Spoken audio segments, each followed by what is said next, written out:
Salamlar, mən Maarif Rəfili. Mən 577 bal ilə Bakı Mühəndislik Universiteti və İNHA Universiteti ilə birgə təşkil olunmuş 2 il diplom proqramında data analitika ixtisasında tədris alıram.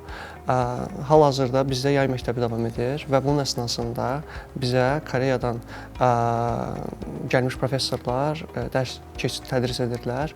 Bunların əsnasında bunlardan professor Li və professor Cho, onlar bizim üçün ehtimal nəzəriyyəsi və statistika dərslərini tədris edirlər. Bunların əsasında seçmə üsulları, hipotez testləri və sair kimi dəyərli məlumatları biz alırıq və bunların əsnasında da zənnimcə bunlar gələcəkdəki bizim professional karyeramıza çox böyük və mühüm rol oynayacaq. Bu proqramın tədrisində və təşkilində olan hər bir şəxsə özlərinin təşəkkürümü bildirirəm. Çox sağ olun.